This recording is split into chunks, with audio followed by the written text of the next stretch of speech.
Oi, gente, Pai do Senhor. Vamos falar sobre Hebreus capítulo 5. Sobre Hebreus capítulo 5. Hebreus a gente fala muito sobre quem é Jesus, exaltar o nome de Jesus. O escritor da carta aos Hebreus fala sobre isso. E nesse capítulo 5 a gente está falando sobre Jesus como o grande sumo sacerdote, né? Sumo já é grande.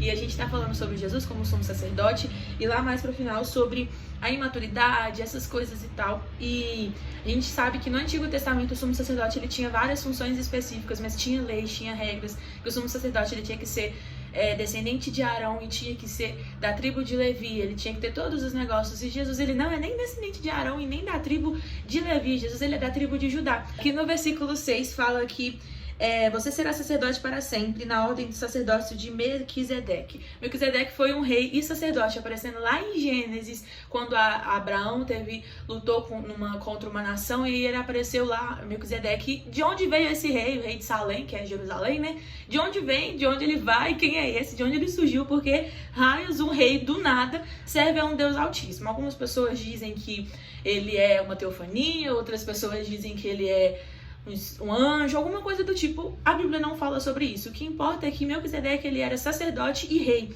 E Jesus ele é sacerdote e rei. Ele é muitas coisas, mas principalmente sacerdote e rei. Por isso que Jesus ele é sumo sacerdote segundo a ordem de Melquisedeque.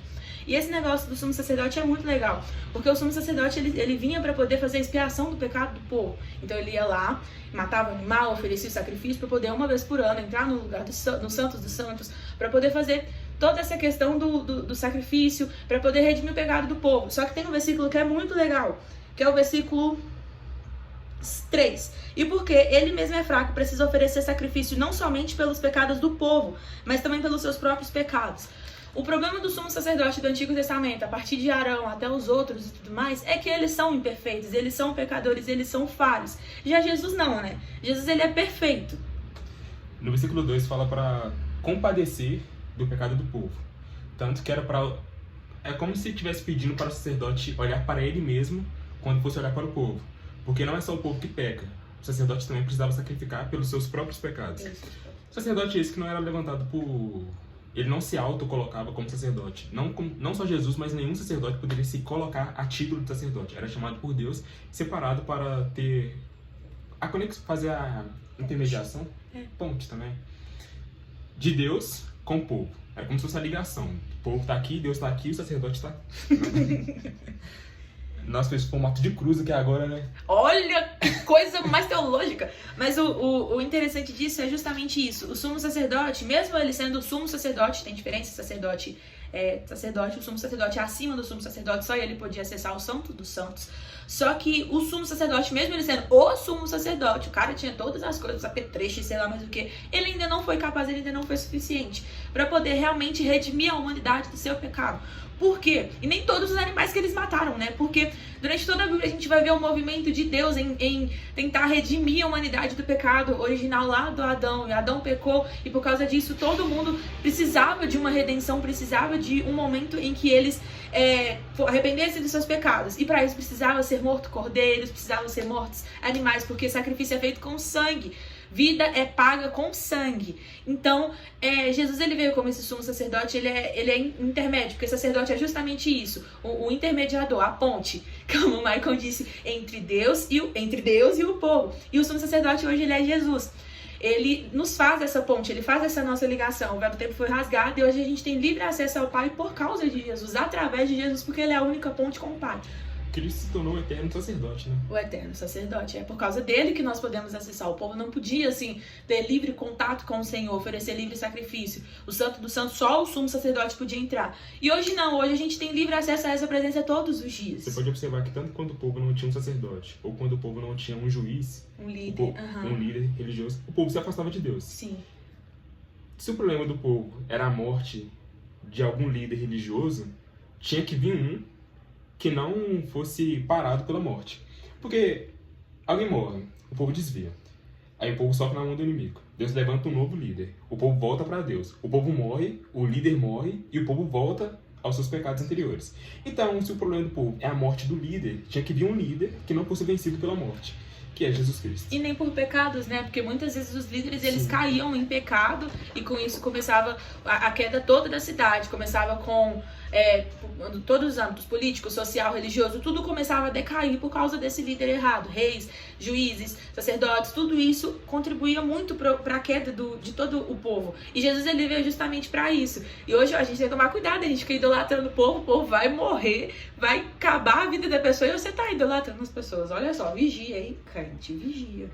Esse é um dos motivos até que não dá pra falar que a gente é melhor do que esse povo, porque o líder deles morreram e eles não tiveram força para continuar na fé. Por mais que fosse errado, não conseguiram. A gente pode pensar que a gente faria melhor, mas hoje nosso líder vive e está sempre conosco. Antigamente não era assim. E hoje mesmo ele vivendo, estando sempre conosco, muitas vezes nós nos desviamos, assim, por um curto período, nossos pensamentos desviam, nossas atitudes desviam, a gente se perde e a gente não consegue, muitas vezes, nos mantermos firmes no caminho, mesmo o nosso líder estando vivo. Mas aí o nosso problema é acostumar com ele vivo, né? Acostumou com a graça. Justamente. É uma desgraça. Que isso? Que horror! Misericórdia. E aí, continuando aqui, nos versículos, a partir do versículo 11, tá falando sobre a questão da ignorância do povo, sobre ensinos e falsos ensinos e todas essas questões que muitas vezes o povo caía nessa época que ainda não tinha as coisas fechadas sobre a Bíblia, eles não tinha a Bíblia feita na mão deles, então era muito complicado tudo isso. Só que a mensagem já tinha sido pregada.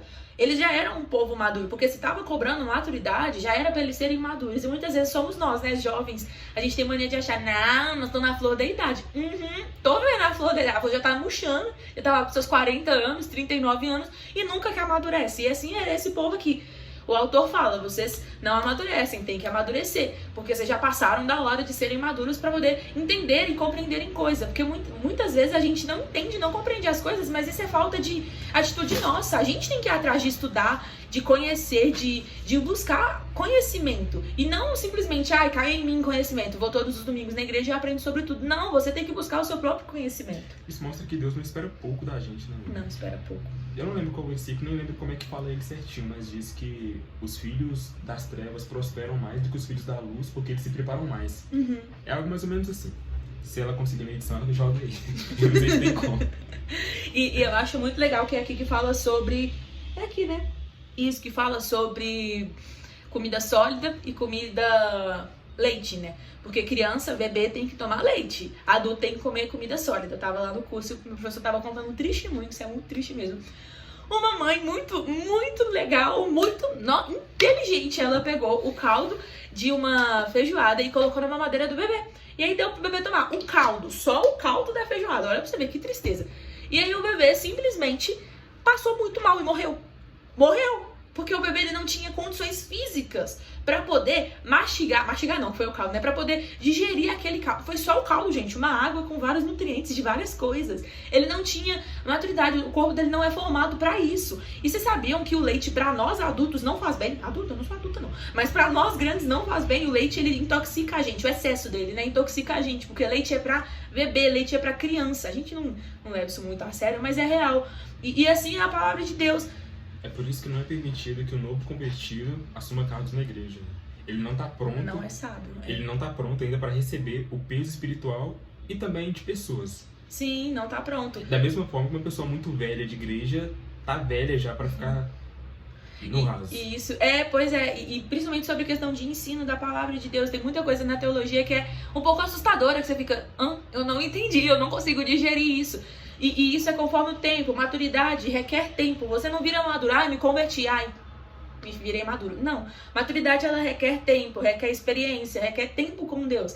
Então, para nós continuarmos crescendo, nós jovens continuarmos crescendo em maturidade, a gente precisa gastar tempo em vida devocional, vida espiritual.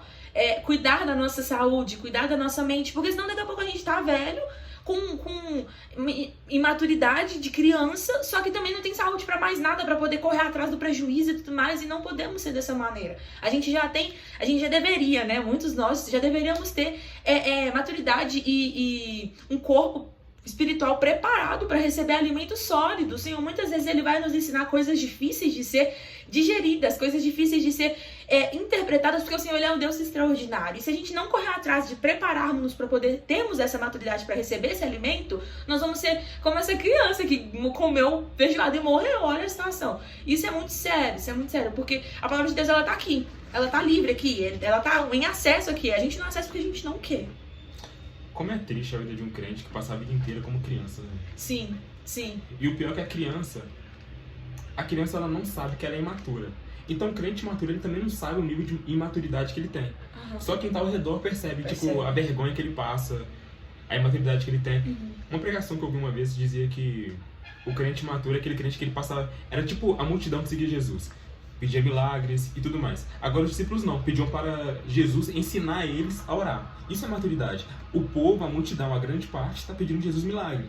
Mas boa parte dos discípulos, o povo próximo de Jesus, está querendo aprender a orar para que não dependa de milagres. Isso eu só aprendi com o Eliseu Rodrigues. Ele disse que... Desculpa. Formado em Eliseu Rodrigues, gente. Veja os debates dele. Ele disse... eu perdi meu raciocínio. Não vai cortar assim. Ele diz que crente que quebra princípios é refém de milagres. É claro que há casos e casos. Mas crente que fica a vida inteira pedindo milagres, muitas das vezes é porque passou a vida inteira quebrando princípios e agora depende de milagre. Casou errado. Não, deixa eu perguntar uma coisa aqui. Quem nunca colocou a Bíblia... Deus vai falar comigo, aí abre num versículo aleatoríssimo e fala, olha, Deus falou, se for versículo bom, porque se for versículo ruim, não, deu errado, eu vou abrir de novo. Isso só mostra a nossa o quê? Imaturidade. Crente que é crente maduro, sabe aonde abrir pra ler sobre o que precisa. Se você tá precisando de uma providência, você sabe onde abrir, você sabe que a palavra de Deus, ela tem aquilo que você precisa, sabe? Deus vai falar comigo, abre a Bíblia, não. Aí...